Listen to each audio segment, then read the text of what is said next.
53번째 말씀입니다. 곡식 추수와 포도송이 추수라는 제목으로 함께 은혜 받는 시간 갖도록 하겠습니다. 이 말씀을 읽다 보니까 왔다 갔다 하다 보니까 이제 좀 헷갈리기도 하시죠? 예, 오늘 비도 좀 내리고 하여튼 그렇습니다. 그렇지만은 어찌 보면 참 오늘 같은 날이 은혜 받기 참 좋은 날인 것 같습니다. 좀 어둡기도 하고 우리가 집중할 수도 있고 또 말씀을 듣기 전에 또 우리가 찬양도 또 이렇게 뜨겁게 드렸습니다. 하나님께서는 우리에게 참 은혜를 주시길 원하는데 제가 그 생각을 했습니다. 누구에게 은혜를 주실까? 근데 정말 은혜를 사모하는 그 자에게 은혜를 주시는 것을 늘 깨닫습니다. 그러니까 여러분들이 오늘도 말씀으로 은혜 받기 위해서 금요일 날 아멘 하셨던 것처럼 수요 예배도 크게 아멘 하시길 주님으로 축원합니다. 예, 제가 어제 기도원을 이렇게 갔습니다. 그 기도원이라는 곳이 우리나라 기도원이 다 사람이 없어요. 사람이 없어서 그 기도원도 좀 큰 기도원인데 문을 닫은 지 꽤 오래되었습니다. 그래서 이 기도원을 팔려고 내놨는데 기도원을 누가 살겠습니까? 기도원 하는 사람이 사야지. 팔리지도 않고 오랜 시간 동안 빈지처럼 있었습니다. 그래서 이제 제가 아는 목사님이 이제 매입을 하셨어요. 그래서 이제 예배를 드리고 저도 가서 이제 함께 예배를 드리게 되었습니다. 근데 그 기도원이 이 도로에서 한참을 가야 돼요.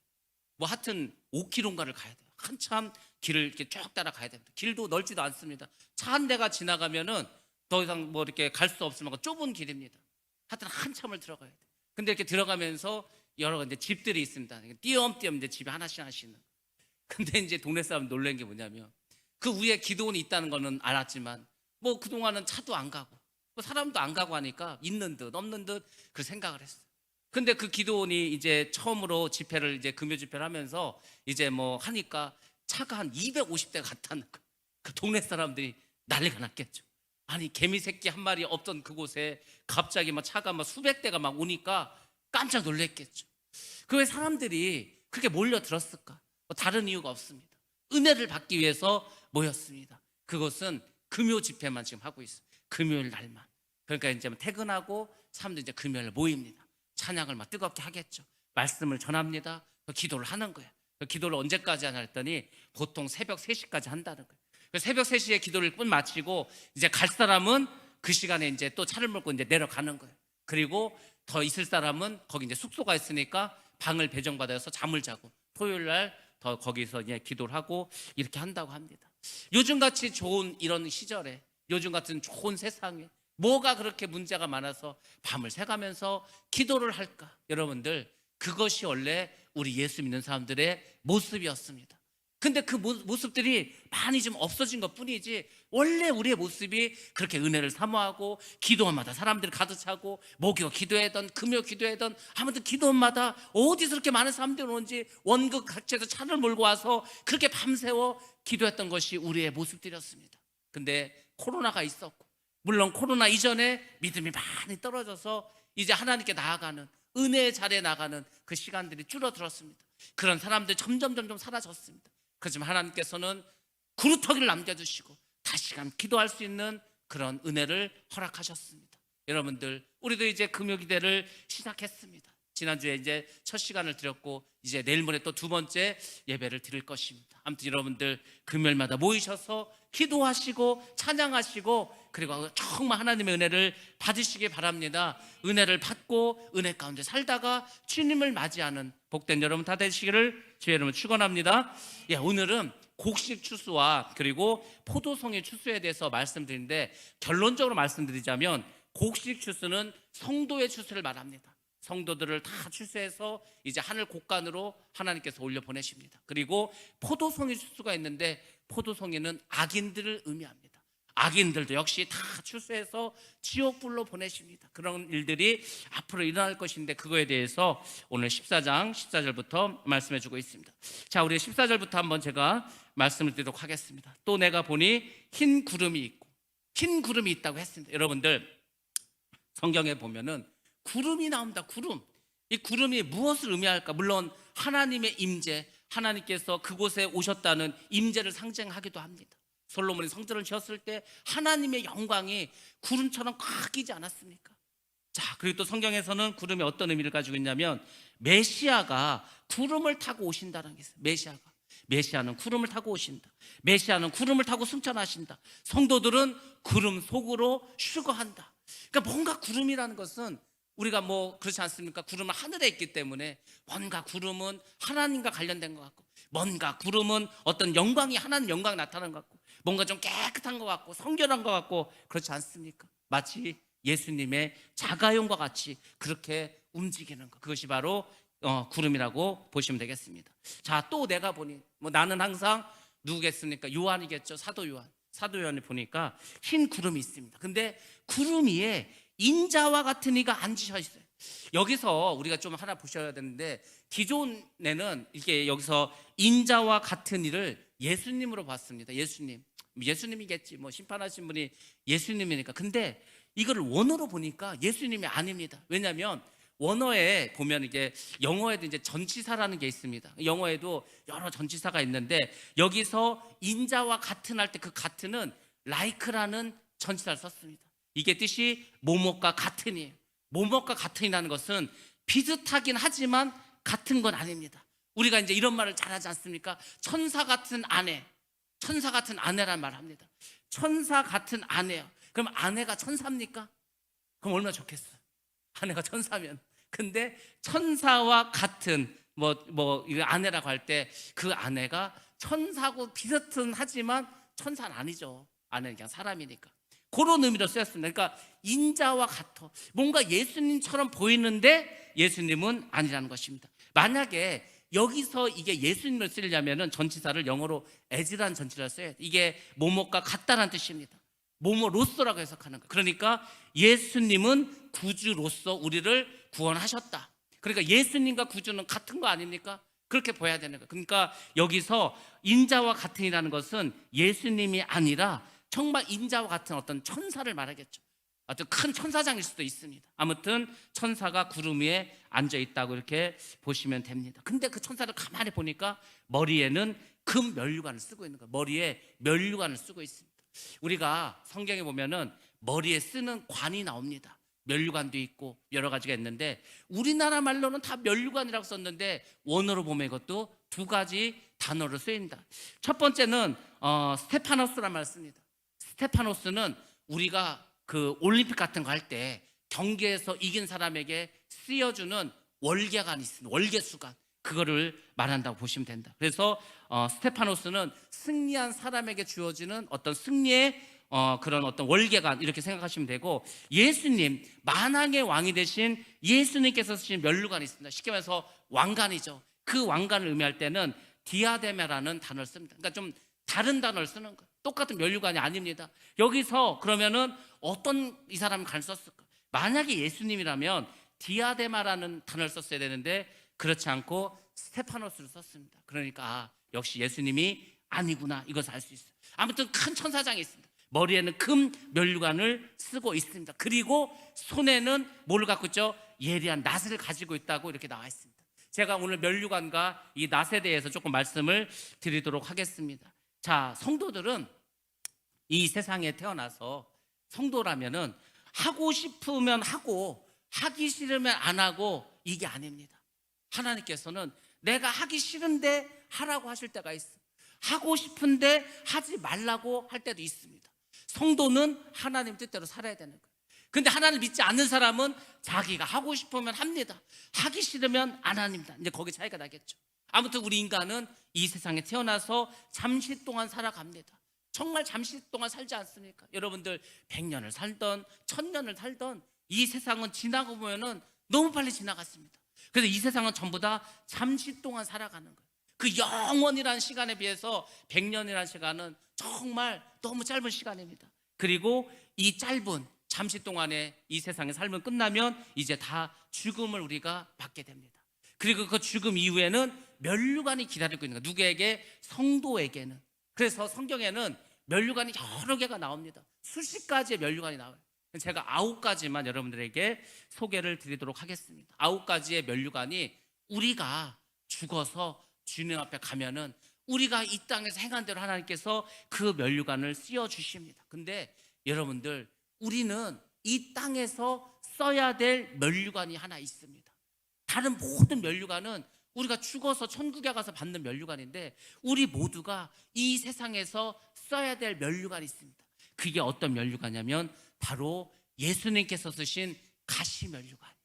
여러분들이 가시면류관을 다 쓰셔야 됩니다. 나의 죄 때문에 돌아가신 그 주님, 그 주님이 쓰신 가시면류관을 우리도 다 쓰고, 정말 주님이 당한 그 고통을 우리가 같이 느끼면서 같은 십자가를 지면서 그렇게 천국을 향해서 나아갈 때, 천국에 갔을 때 여러분들에게 정말 진정한 그런 면류관을 다 받아 쓸 줄로 믿습니다.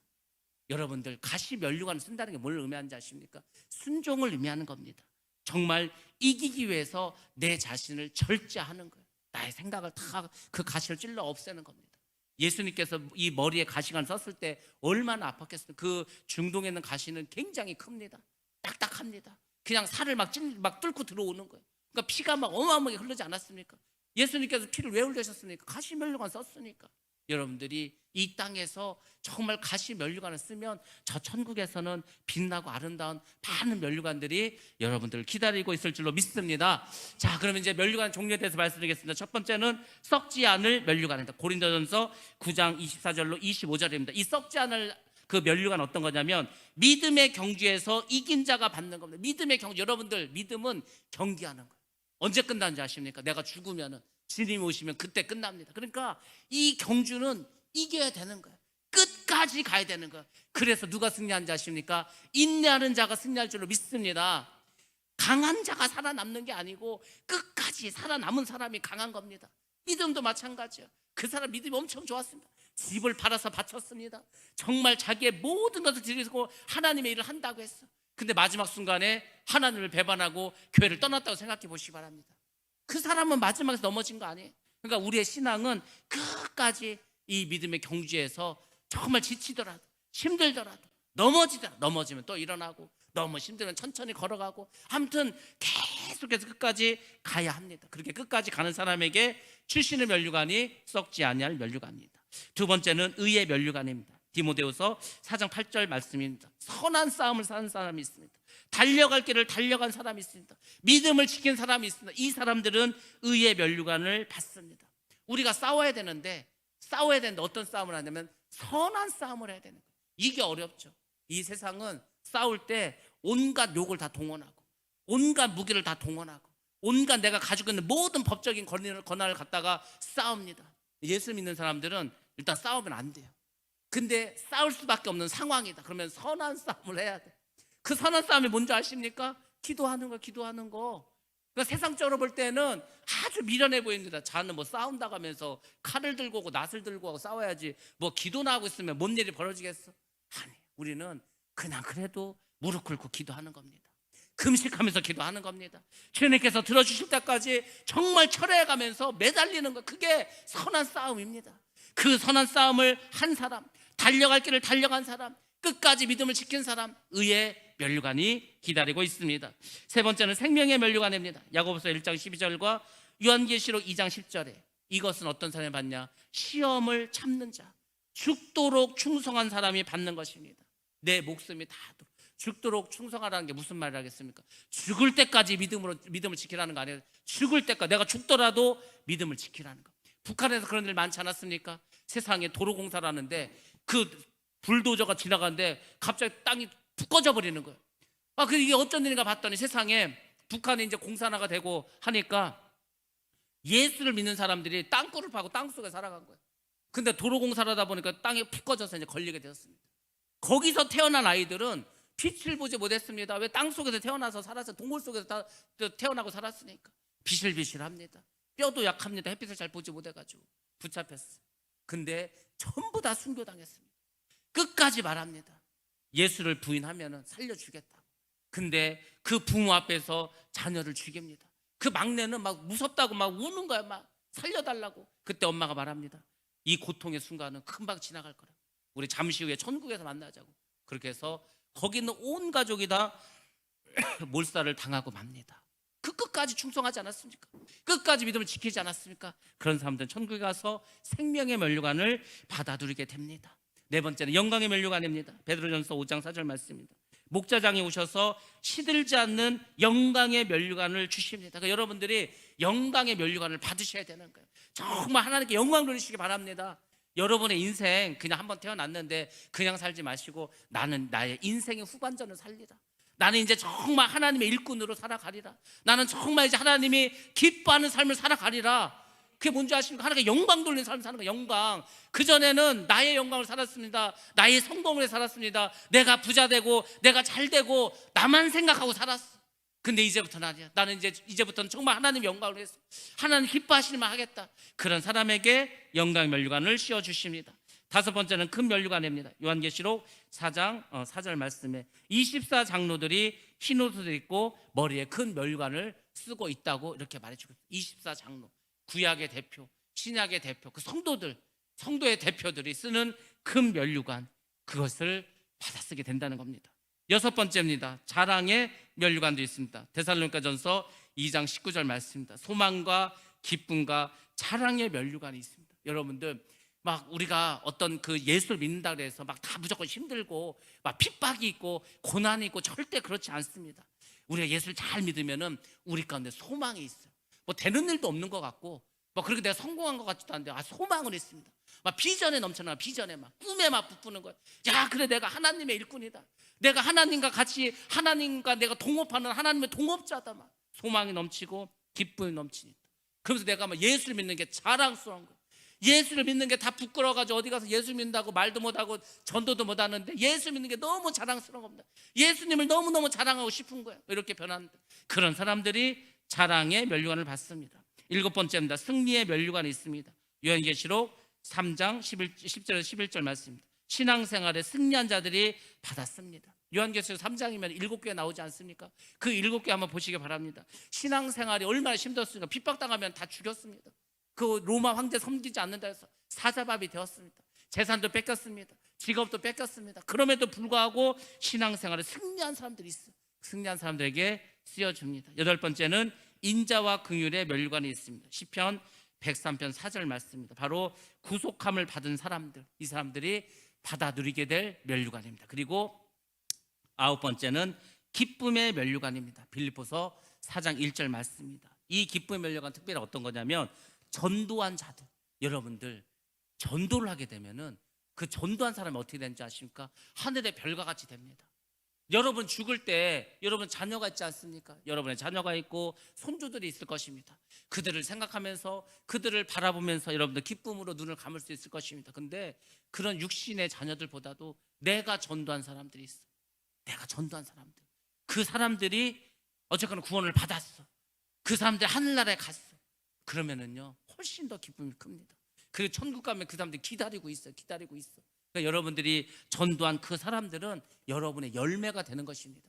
그러므로 전도하라는 거예요. 그러면 여러분들 정말 열심히 복음을 전하고 많은 사람들을 구원하는 일에 앞장서시길 바랍니다. 그런 자들은 반드시 천국에서 기쁨의 그런 면류관을 받게 될 줄로 믿습니다. 예, 이렇게 성도의 삶에서는 면류관이 있습니다. 근데 어쨌거나 이 구름에 있는 인자 같은 이가 머리에는 금 면류관을 쓰고 손에는 낫을 가졌다고 합니다. 여기서 낫은 무엇을 말합니까? 바로 추수의 도구입니다. 이 가지치기를 할 때 쓰는 낫, 이것을 말합니다. 여러분들 혹시 예수님께서 낫을 가지고 뭘 한다는 걸 보셨습니까? 성경에서 예수님의 무기는 낫이 아니라 항상 검입니다. 검, 말씀의 검, 성령의 검. 그러니까 예수님께서는 검을 가지고 심판하시지 낫을 가지고 하지 않습니다. 낫은 추수할 때 쓰는 것입니다. 예수님 곧 말씀으로 심판을 하십니다. 그래서 이런 것들을 우리가 쭉 볼 때 여기 있는 이 구름이 앉아있는 이는 예수님이 아니라 어떤 천사 아니면 하나님의 일을 담당하는 그런 큰 천사가 아닐까, 이렇게 우리가 생각할 수가 있습니다. 15절 보겠습니다. 또 다른 천사가 성전으로부터 나왔어. 구름 위에 어떤 천사가 앉아있고 성전에서 다른 천사가 나왔습니다. 그 천사가 뭐라고 하냐면 구름 위에 앉아있는 그 천사를 향해서 큰 음성으로 이렇게 외칩니다. 당신의 낫을 휘둘러 주소서, 이렇게 얘기하는 거예요. 낫을 막 휘두르라는 거예요. 이제 막 추수하라는 거죠. 알곡을 추수하라, 이런 얘기입니다. 당신의 낫을 휘둘러 거두소서. 땅의 곡식이 다 익었습니다. 땅의 곡식이 누굽니까? 성도를 말하는 겁니다. 성경에는 이 성도들을 알곡으로 많이 표현합니다. 66번 이렇게 알곡이라는 말이 나옵니다. 하나님은 농부시고 어쨌거나 성도들은 알곡입니다. 우리가 다 알곡 신자가 되어야 합니다. 여러분들 알곡이 되어야 되지 않겠습니까? 알곡이 쭉 정리가 되면 어떻게 하겠어요? 여러분 다 모두 알곡 신자가 되어서 다 천국으로 가시기 바랍니다. 땅의 곡식이 다 익었다란 말이 어원이 이런 뜻을 갖고 있습니다. 시들다 또는 말린다 이런 뜻이에요. 제가 그 도시에 살 때 몰랐는데 여기 와서 이렇게 보니까 5월 달에는 아주 그 보리가 이뻤어요. 청포도 그 보리가. 그래서 청보리밭에 가면 얼마나 그 진짜 보리가 막 바람이 휘날리고 그렇게 이뻤습니까? 근데 이게 막 6월 달이 되니까 정말 말라버리더라고요. 누렇게 막 변화됩니다. 정말 시들고 말라버렸어요. 시들고 말랐다는 건 뭐죠? 추수할 때가 됐다는 거예요. 지금 우리가 살아가는 이 세상이 정말 이제 모든 곡식이 다 익어져가는 그런 세상입니다. 제가 그랬잖아요. 하나님께서 자연 현상을 보고 하나님의 말씀하신 걸 깨달으라고 하지 않았습니까? 우리가 들여나가서 한번 보시라니까 정말 보리가 또 밀이 누렇게 다 익었는데 말라버렸다니까, 시들어버렸다니까. 추수할 때가 되었다는 겁니다. 이렇게 밀과 보리도 때가 되면 우리가 추수하는 것처럼 우리의 인생도 이 세상도 추수할 때가 있구나, 이렇게 여러분들이 깨달으시는 겁니다. 땅의 곡식이 다 익어서 거둘 때가 이르렀습니다. 거둘 때, 이 거두다란 말이 있는데, 거두다란 말이 어떤 것과 어원이 같냐면 여름이란 것과 그 어원이 같습니다. 제가 예전에 무화과 설교를 하면서 무화과 설교하지 않았습니까? 무화과 잎이 연해지고 그 잎이 나오면 여름이 다가온 줄 알고, 그 종말이란 말하고 여름이란 말하고 거두다란 말이 다 같은 어원에서 말해서 같은 뜻에서 나왔다는 겁니다. 그 얘기는 뭐죠? 여름이라는 것은 마지막 때를 말한다는 겁니다. 왜냐하면 이스라엘은 여름에 추수합니다. 여름에 1년 농사가 끝나는 거예요. 그렇기 때문에 여름이 되었다는 것은 마지막 때가 되었다는 겁니다. 바로 구원의 시대가 되었다는 것입니다. 우리 한번 말씀 보겠습니다. 마태복음 13장 30절 말씀 한번 보겠습니다. 마태복음 13장 30절 시작. 둘 다 추수 때까지 함께 자라게 두라. 추수 때 내가 추수꾼들에게 말하기를 가라지는 먼저 거두어 불사르게 단으로 묶고 곡식은 모아 내 곡간에 넣으라 하리라. 아멘. 아멘. 뭐 우리가 다 잘 아는 이야기 아닙니다. 추수 때가 되면은 어쨌거나 알곡은 모아서 이제 창고로 가는 거고, 가라지 쭉정이는 다 모아다 불에 태우는 것입니다. 그래서 알곡은 천국 곡간으로 다 들어가야 됩니다. 여러분들 지금 다 천국으로 가야 되지 않습니까? 근데 천국도 이제 종류가 있습니다. 제가 이제 천국의 종류에 대해서 말씀드리겠는데, 물론 이제 다르게 말씀하시는 분도 있겠지만은 뭐 여러 가지 말을 하던, 하여튼 이거는 기본적으로 들어갑니다. 첫 번째는 심령 천국이 있습니다. 마음의 천국. 우리 마음속에 천국이 이루어져야 됩니다. 우리 말씀 봅니다. 누가복음 17장 21절 말씀 같이 보겠습니다. 시작. 또 여기 있다 저기 있다고도 못하리니 하나님의 나라는 너희 안에 있느니라. 아멘. 아멘. 예수님께서 분명하고 확실하게 뭐라고 했어? 하나님의 나라는 너희 안에 있다. 너희 안에. 왜 우리 안에 하나님 나라가 있습니까? 하나님이 이 안에 계시지 않습니까? 성령 하나님이 계십니다. 천국이 뭐냐면, 하나님의 나라가 뭐냐면 하나님께서 계신 곳이 하나님 나라입니다. 천국이라고 우리가 하죠. 하나님의 나라. 그 하나님의 나라가 우리 마음속에서 이루어집니다. 우리 마음속에 성령 하나님이 들어와 계시는 거예요. 그분께서 우리 속에서 살아계시고 역사하시고 일하고 계십니다. 그래서 우리는 심령 천국을 이뤄야 되는 거예요. 예수를 믿는데 마음이 늘 아파, 늘 괴로워, 늘 짜증이 나. 그거는 뭔가 잘못된 거예요. 예수를 믿는다면, 성령의 충만을 받았다면 여러분의 마음에 천국이 이루어집니다. 그 천국을 이루어지기 위해서 그렇게 우리가 막 기도하는 거예요. 막 뜨겁게 기도하고 울면서도 기도하고 큰 소리로도 기도하고. 왜? 내 안에 뭔가 지금 잘못된 게 있으면 그걸 어떻게 다 뽑아내야 될 거 아닙니까? 다 내보내야 될 거 아닙니까? 그래야 성령께서 충만히 거하실 거 아닙니까? 그래서 우리가 그 작업을 하는 거예요. 내 안에 온갖 더러운 것들, 모든 저주는 예수 이름으로 다 사라질지어다. 모든 아픈 것들, 모든 괴로운 것들, 모든 외로움을 주고 고독함을 주는 모든 더러운 것들은 다 예수의 이름으로 떠나갈지어다. 다 떠나보내게 하고 성령으로 채우셔서 여러분의 마음을 천국으로 삼으셔야 됩니다. 그 다음에 낙원 천국이 있습니다. 누가복음 23장 43절 말씀 한번 보겠습니다. 자, 시작. 예수께서 이르시되 내가 진실로 내게 이르노니 오늘 내가 나와 함께 낙원에 있으리라 하시니라. 아멘. 아멘. 예수님께서 천국이라고 하지 않고 낙원이라고 하셨죠. 낙원은 그럼 뭘까? 예수를 믿는 사람이 죽었어요. 그럼 낙원에 가 있습니다. 낙원에 가. 그러면 우리가 알고 있는 진짜 천국은 그럼 언제 가는가? 예수님이 이 땅에 재림하실 때 죽은 자들이 부활하고 산자들이 휴거하고 그 이후에 생기는 것이 그것이 우리가 알고 있는 그 정말 마지막 때 그 천국입니다. 그것을 바로 우리가 재림 천국이라고 합니다. 우리 요한계시록 21장 1절 말씀 한번 보겠습니다. 시작. 또 내가 새 하늘과 새 땅을 보니 처음 하늘과 처음 땅이 없어졌고 바다도 다시 있지 않더라. 아멘. 아멘. 결국은 새 하늘과 새 땅을 만들어 주시는 그것이 마지막 때 우리가 갈 영원한 천국입니다. 지금 죽으면 낙원으로 가는 거, 낙원으로. 그러니까 우리는 죽으면 뭐 천국 간다 하는데 그 천국은 엄밀하게 말하면 낙원으로 가 있는 거고 거기서 우리가 즐겁게 행복하게 있는 겁니다. 그리고 정말 마지막 때 그 영원한 천국은 이제 그 백보자 심판을 거쳐서 우리가 이제 가게 되는 겁니다. 그것이 재림했을 때 우리가 가게 될 것입니다. 근데 예수님께서 중요한 말씀하셨습니다. 마가복음 11장 12절에서 이런 말씀하셨습니다. 천국은 침노하는 자가 차지한다고. 천국을 어떻게 하라는 거예요? 침략하라는 거예요. 여러분들 가만히 있는데 저절로 천국이 이루어지는 게 아닙니다. 여러분 가만히 있는데 누가 천국을 갖다 주는 게 아니에요. 여러분들이 어떻게든 천국을 들어가기 위해서 침노하는 거예요. 여러분의 심령에 더러운 것이 있고 악한 것이 있으면 막 몰아내셔야 됩니다. 내 안에 천국이 일어나도록 막 최선을 다하셔야 되는 거예요.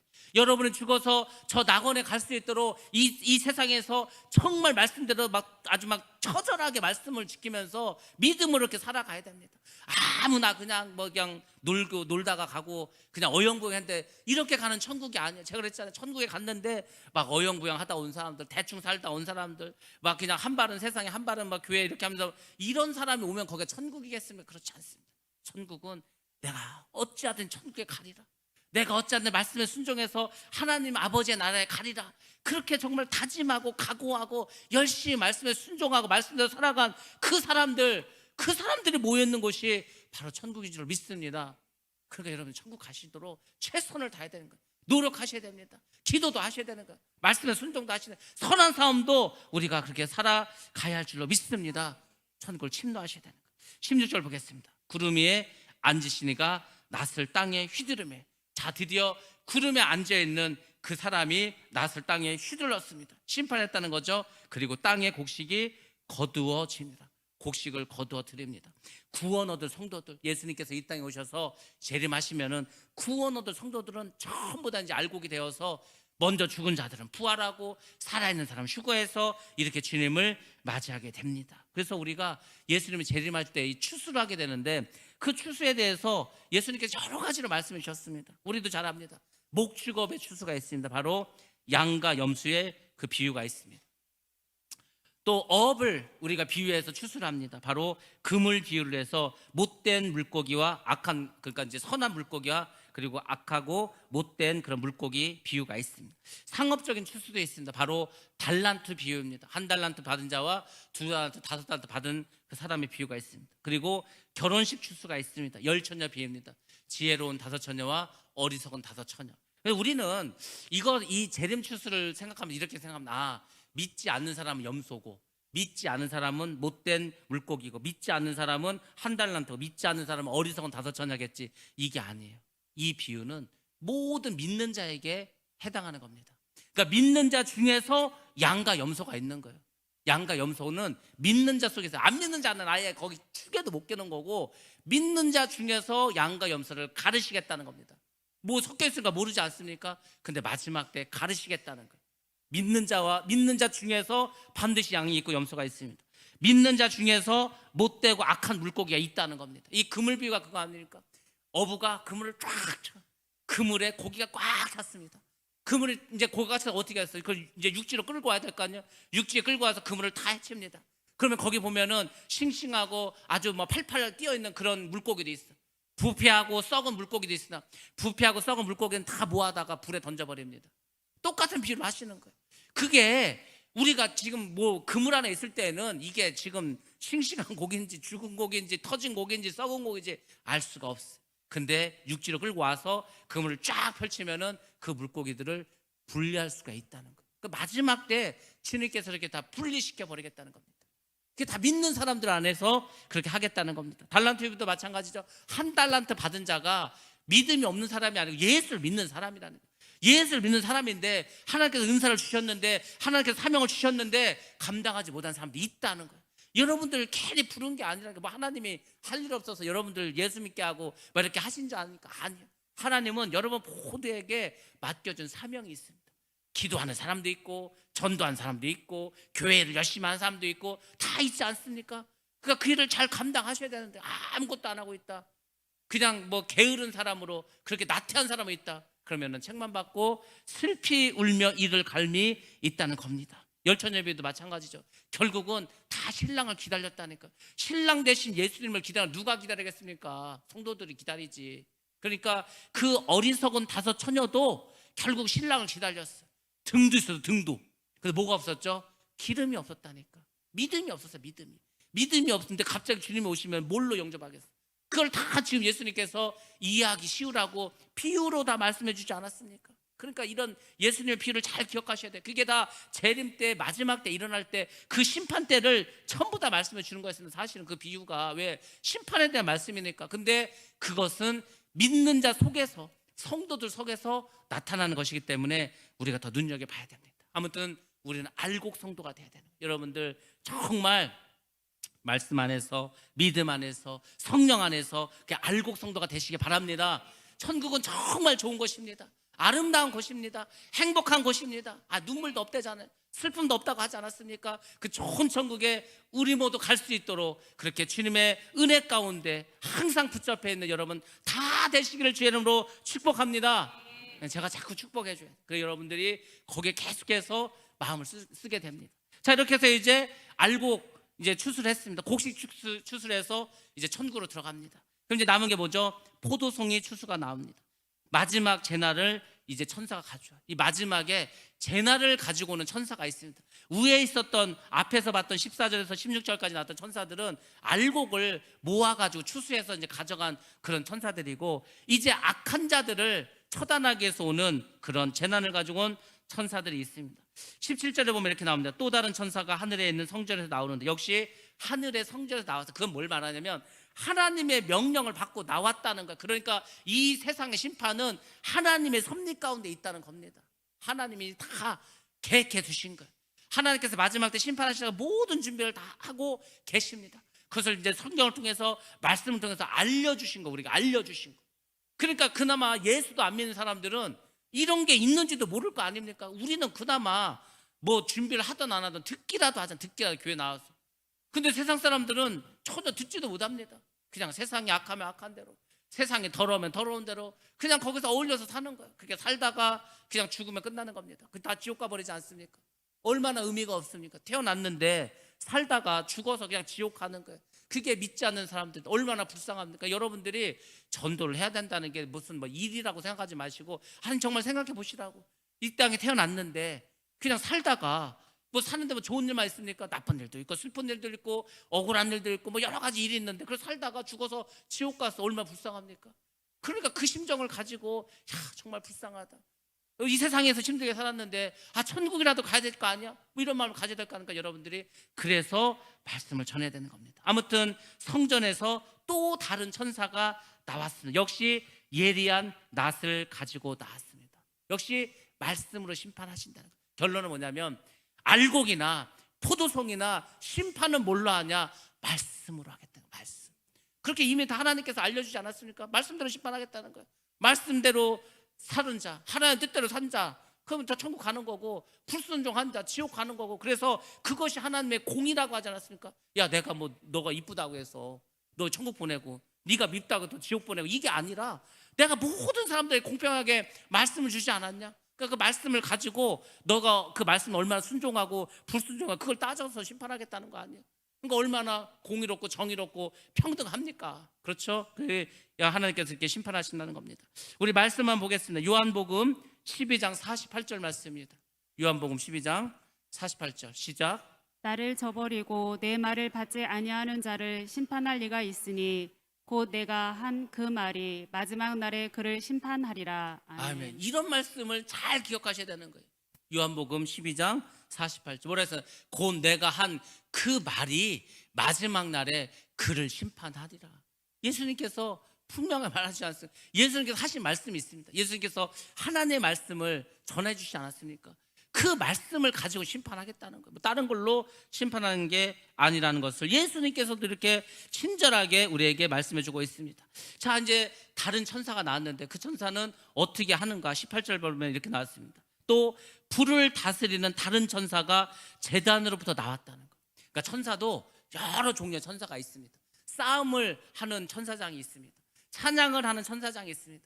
하나님의 명령을 듣고서 그 명령을 전달하는 그런 메신저와 같은 천사도 있습니다. 그러니까 천사도 다 자기 역할이 있는 거예요, 사실은. 근데 이 천사는 불을 다스리는 천사가 있습니다. 그 얘기는 뭐죠?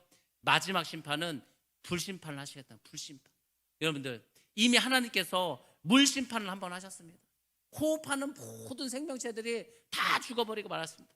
노아의 가족과 그 방주에 탔던 동물을 빼고는 다 죽어버리지 않았습니까? 그러니까 하나님 보시기에도 너무 마음이 아픈 거예요. 너무 괴로운 거예요. 그 막 물에서 살겠다고 막 벌거리다 숨 모셔서 죽는 그 고통스러운 모습을 보시고 하나님께서 다시는 내가 물로는 이제 심판하지 않겠다. 물로 심판하지 않으면 뭘로 심판하십니까? 불로 심판하는 거예요. 그럼 도대체 불로 어떻게 심판하실까? 뭐 우리가 복잡하고 어렵게 생각할 거 없습니다. 이미 다 우리에게 알려주셨습니다. 하나는 뭐냐면 하늘에 불이 있습니다. 하늘에 불. 하늘의 불이 뭐냐면 하늘에서 불이 떨어지는 거예요. 하늘에서 왜 불이 떨어지죠? 우리가 지금은 그런 일이 별로 없지만 옛날 지구에도 있었고 뭐 종종 지구 나타나지만 지구 주변에 이 우주에는 큰 돌덩어리들이 이렇게 둥둥둥둥 떠다니는 거예요. 그러다 이제 지구에 가까이 오면은 지구가 그 잡아당기는 그 힘에 의해서 지구 대기권으로 들어옵니다. 근데 그 속도가 수천 킬로예요. 그래서 그 마찰력에 의해서 그 돌에 불이 붙어버립니다. 그게 땅을 때려버리는 거예요. 그러면 불바다가 됩니다. 바다를 치면은 해일이 일어납니다. 그러니까 많은 유성들이 하늘에서 떨어지는 거예요. 소돔과 고모라 한번 보시기 바랍니다. 하늘에서 별이 막 불이 떨어지지 않았습니까? 그게 그거예요. 하늘에서 막 유성이 내리는 거예요. 유성이. 그 막 불바다가 되는 겁니다. 하늘에서 내리는 불이 있습니다. 또 하늘에만 불이 있습니까? 땅 속에도 불이 있습니다. 땅 속에 무시무시한 불이 있습니다. 뭐가 있습니까? 용암 있잖아요. 용암. 용암이 팍 터져버리면요 마그마가 흘러내립니다. 여러분들 우리나라는 지금 화산이 뭐 휴화산이고 사화산이고 활동하는 그런 화산이 없어서 잘 모르지만은 저기 뭐 일본이라든지 동남아시아 뭐 필리핀이라든지 아니면은 저쪽 남미 이 태평양 연안에 보면은 그 환태평양대 조산대들 있지 않습니까? 거기는요 막 화산이 폭발하는 거예요. 장난 아니에요. 화산이 폭발하면은 그 연기 있지 않습니까? 그 먼지가 하늘로 올라가서 다 이러면은 막 뭐 몇십 센치씩 쌓이는 거예요. 그러니까 그 땅은 이제 농사도 안 되고 사람이 살 수 없는 죽음의 땅이 된다. 죽음의 재, 그 뭐 황이 유황이 있건데 그 뭐 농사를 짓겠어 숨이 나시겠습니까? 뭐 안 되는 거예요. 그러니까 이 막 땅에도 얼마나 그 불이 많은지 모릅니다. 근데 마지막 때가 되면은 하늘에서 불 떨어지죠. 땅에서 막 그 용암 올라오죠. 또 하나 있습니다. 또 무시무시한 그 불이 있어요. 뭐겠습니까? 핵전쟁이 일어나는 거예요. 핵전쟁. 지금 우크라이나하고 러시아하고 이제 전쟁한다. 막 미사일을 쏘고 대포를 쏘고 하지 않습니까? 이거는 그냥 지역적인 전쟁이겠죠. 근데 이제 전 세계가 전쟁에 들어가 버리면은요, 그냥 핵전쟁 하는 거예요. 왜? 핵전쟁을 할 수밖에 없죠. 계속 싸우다 보는데 자기들이 계속 분리하면은 핵단추를 누를 거 아닙니까? 그러면은 이쪽은 바보입니까? 이쪽에 눌렀는데 같이 죽더라도 혼자 죽을 수 없으면 같이 누르는, 그러면 전 세계에 여기저기 막 핵이 터집니다. 살아갈 수가 없겠죠. 그래서 지구가 멸망당하는. 우리가 이제 나중에 보면은 7대접 심판이 나옵니다. 그 7대접의 심판이 결국 다 이런 걸 말하는 거예요. 하늘에서 유성이 떨어지고 땅에서 막 용암이 솟구쳐 오르고 핵전쟁이 일어나서 막 날아다니고, 그러니까 뭐 끝나는 거 아니겠습니까? 그러니까 지구는 그렇게 해서 결국은 불심판을 받을 수밖에 없는 겁니다. 그 하나님의 제단에서 나와서 예리한 낫을 가진 자를 향해서도 큰 음성으로 불러서 또 말합니다. 뭐라고 합니까? 내 예리한 낫을 휘둘르라는 거예요. 그래서 땅의 포도송이를 거두라. 땅의 포도송이. 땅의 포도송이가 뭐냐면 예수 그리스도와 접붙임이 없었던 들포도를 말하는 겁니다. 예수님께서 포도나무 위에서 뭐라고 했어요? 나는 참 포도나무라.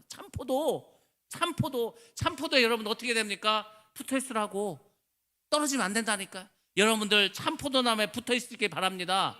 여기에 있는 땅의 포도송이는 뭐냐면 예수 그리스도 이 참포도에 접붙임을 받은 적이 없는 들포도들 말합니다. 누구겠습니까? 불신자들, 육적인 성도들, 음녀, 적그리스도, 거짓 선지자, 이런 사람들 거두라는 게 뭐 심판하라는 거겠죠. 그 포도가 익었느니라. 익었다는 말은 절정에 이르렀다는 것. 그 죄악이 절정에 이르렀다는 겁니다. 그러니까 이제 더 이상 뭐 볼 수가 없는 그런 상황까지 갔다는 겁니다. 구약 성경에 보면은 이런 표현이 굉장히 많이 나와 있습니다. 우리 요엘서 한번 보겠습니다. 3장 13절 말씀, 같이 한번 보겠습니다. 시작. 너희는 낫을 쓰라 곡식이 익었도다 와서 밟을지어다 포도주 틀이 가득히 차고 포도주 족이 넘치니 그들의 악이 크미로다. 아멘. 똑같은 말씀 있지 않습니까? 낫을 써서 곡식이 다 익었으니까 이제 벌을 하라는 거죠. 그래서 뭐 어떻게 해서 틀에 가두고 그 독에 넘치나니까 그를 악이 크니까 결국은 심판하라는 겁니다. 그래서 땅에서 그리스도를 대적했던 그 모든 무리들, 포도송이들, 집단을 말하면 집단. 그러니까 나중에 하나님을, 예수님을 적대시하는 세력들이 나옵니다. 그게 뭐라고 했습니까? New World Order, 신세계 질서라고 하지 않았습니까? 인본주의 세상을 만드는 거예요. 이 세상에 하나님은 없다. 이 세상은 인간이 최고다. 사람이 먼저다. 사람이 우선이다. 인본주의 세상을 만들어서 하나님은 그냥 저기 신화로 다 바꿔버리는 거예요.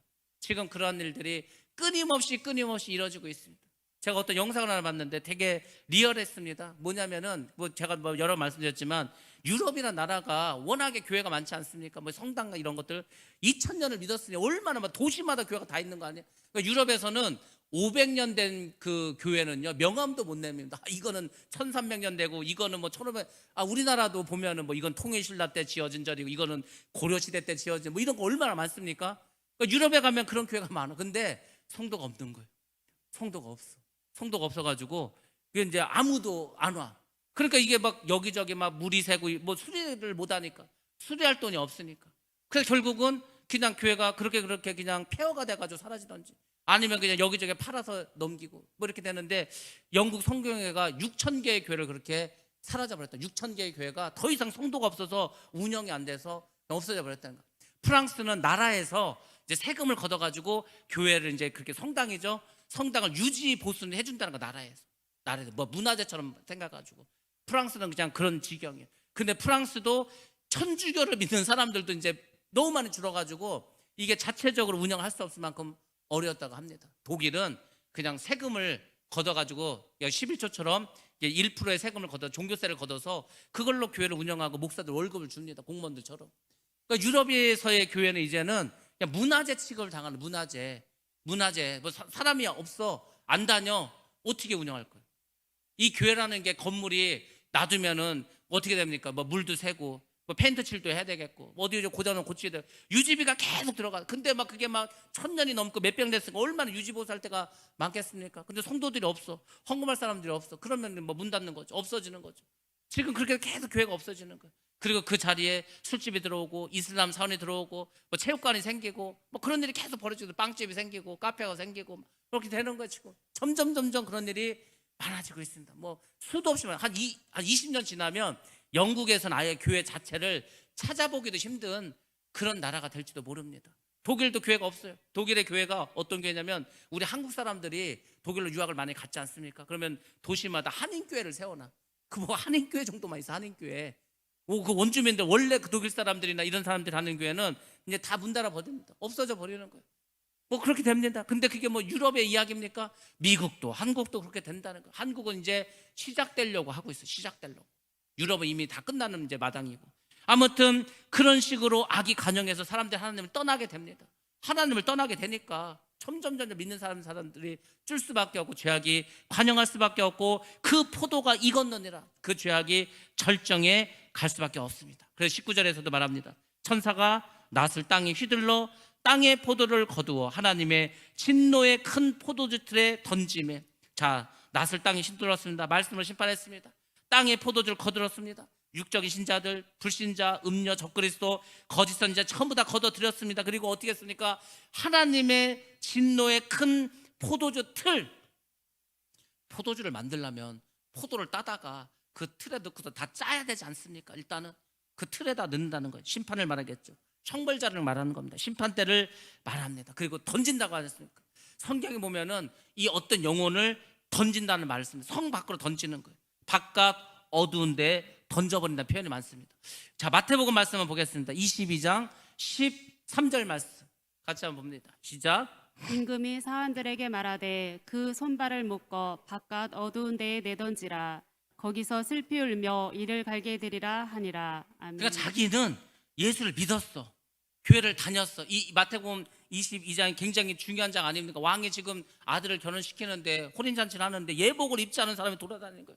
그 붙잡아다가 지금 어떻게 하는 거야? 묶어가지고 바깥 어두운 거 던지라는 거 아니에요. 그러니까 결국은 천국에 들어가지 못하고 밖으로 나가는 거예요. 나는 여기 어떻게 여기까지 들어왔는데 그냥 예복이 없어가지고 쫓겨나가는 거예요. 슬피 울면서 막 이를 갈면서 내가 예수 똑바로 믿을 걸, 내가 회개할 걸, 뭐 그렇게 한다는 거 아닙니까? 마태복음 22장 여러분들 한번 가서 잘 읽어보세요. 굉장히 무서운 장입니다. 그게 성경은 있는 그대로 말하는 거예요. 그대로 됩니다. 나중에 한번 보시기 바랍니다. 이 사람이 믿음이 있는 줄 알았어. 교회는 열심히 다녔어. 근데 천국에 못 갔어. 그 사람들 바깥 어두운 데 가서 슬피 울며 이를 갈며 그렇게 됩니다. 그걸 말해주거든. 그래서 포도주 틀에 던짐에 어떻게 됐습니까? 20절에서 성 밖에서 그러니까 성 밖이라는 건 천국에 못 들어갔다는 거죠. 여러분들 예수님은 어디서 죽으시지 않았습니까? 골고다 언덕에서 죽였죠. 그 골고다가 어딘지 아십니까? 예루살렘 성 바깥에 있습니다. 그러니까 성 안에서는 사람을 안 죽이는 거예요. 성 밖에서 죽이는 거예요. 예수님도 성 밖에서 죽임을 당하셨습니다. 바로 성 밖이라는 것은 형벌의 장소를 말하는 거예요. 천국 밖을 말하는 겁니다. 그 밖에서 슬피 울면서 일을 가는 거예요. 억울해가지고 바닥바닥 그 틀이 밟히니 틀에서 피가 나. 자, 한번 보시기 바랍니다. 포도를 이제 포도주 틀에 넣었어. 그를 막 기계로 돌립니다. 막 사람들이 가서 밟습니다. 유대인들은 포도주 그 담는 방법을 잘 알고 있습니다. 지금 포도주 만드는 과정을 쭉 말해주고 있는 거예요. 너희들 봐라. 포도를 추수하지 않냐? 그걸 씻어가지고 포도주 틀에 넣고서 막 밟고 막 기계를 돌리고 막 으깨고 막 그러지 않냐? 너희들 그렇게 된다는 거예요. 죄인들 그렇게 심판한다는 겁니다. 그래서 이스라엘 백성들에게 이 포도주 만드는 과정을 통해서 그 심판의 무서운 것을 말씀해 주고 있어요. 틀에서 피가 났다고 했습니다. 포도의 색깔이 그 즙을 보면은 정말 피의 색깔처럼 그렇게 되지 않습니까? 그러니까 그 정말 비참하고 참혹한 모습을 말씀을 통해서 알려주는 겁니다. 우리 말씀 하나만 보겠습니다. 이사야서 63장 3절 말씀입니다. 한번 봅니다. 시작. 만민 가운데 나와 함께한 자가 없이 내가 홀로 포도즙 틀을 밟았는데 내가 노함으로 말미암아 무리를 밟았고 분함으로 말미암아 짓밟았으므로 그들의 선혈이 내 옷에 튀어 내 의복을 다 더럽혔음이네. 아멘.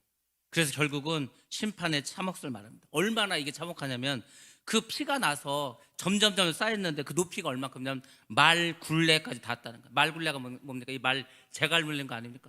여러분 말이 얼마나 큽니까? 여러분들 말이 이게 뭐 머리 이렇게 좀 2m가 넘습니다. 굉장히 커요. 그러니까 말의 입, 말의 그 재갈 물린 그 정도의 높이까지 이게 쌓였다는 거예요. 그 길이는 얼마나 돼? 길이는 1600 스타디온에 퍼졌다라 이렇게 말합니다. 1600 스타디온이 얼마느냐? 1 스타디온이 우리가 이제 스타디움이라고 하지 않습니까? 운동장을. 그러니까 스타디온이라는 것은 그 당시에 로마에 있었던 운동장을 말하는 거예요. 길이가 한 200m 정도 됩니다. 지금은 한 바퀴 도는데 400m 아닙니까? 그 당시에는 200m였어요. 그것을 스타디온이라고 하고 길이의 단어로 씁니다. 한 210cm, 그러니까 2m 10cm 정도 되는데 1600이라 했으니까 그 길이가 340km 정도 되는 거예요. 340km. 여러분 340km 그 넓은 면적으로 높이는 거의 한 2m 되는 높이라 가지고 그 피가 쌓였다고 생각해봤어. 어마어마하지 않습니까? 그리고 340km는 그 이스라엘 그 나라의 남과 북의 그 길이를 말합니다. 우리나라는 한반도를 삼천리 뭐 강산이라고 하지 않습니까? 우리는 삼천리잖아, 삼천리. 근데 이스라엘은 340km입니다. 그러니까 온 이스라엘에 꽉 찼다는 얘기는 이 땅에 가득 찼다는 거예요. 그 피가 얼마나 참혹합니까? 그러니까 지옥은 어마어마하게 많은 사람들이 가는 거예요. 믿지 않는 사람들 다 가고, 믿는 사람들 중에서도 염소들 가고, 거기서 뭐 한 달란트 가고, 그 다음에 뭐 썩은 고기도 가고, 쭉정이도 가고, 어마어마하게 많겠죠. 그래서 여러분들 이 14장에서는 이 심판에 대해서 알곡과 악인의 심판에 대해서 우리에게 말씀을 주고 있습니다. 여러분들은 그러면 뭐가 되실 것입니까? 포도송이가 되고 싶습니까? 알곡이 되고 싶습니까? 뭐 물으나만 하죠. 알곡이 되고 싶지 않겠습니까? 그러니까 여러분들이 알곡 신자의 삶을 살아가야 되는 거예요. 여러분들 우리 모두 알곡이 되어야 할 줄로 믿습니다.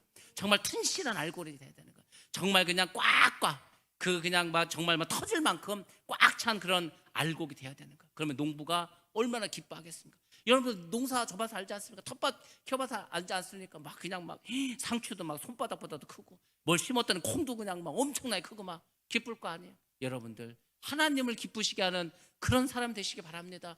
여러분의 믿음을 정말 살찌워서 차고 넘칠 수 있는 그런 알곡이 되시기 바랍니다. 그러기 위해서 금요일도 기도하시고 또 새벽에도 기도하시고 낮에도 기도하시고 정말 하나님 안에서 기뻐하면서 감사하면서 말씀을 순종하며 살아가는 저와 여러분 되시기를 주의 이름으로 축원합니다.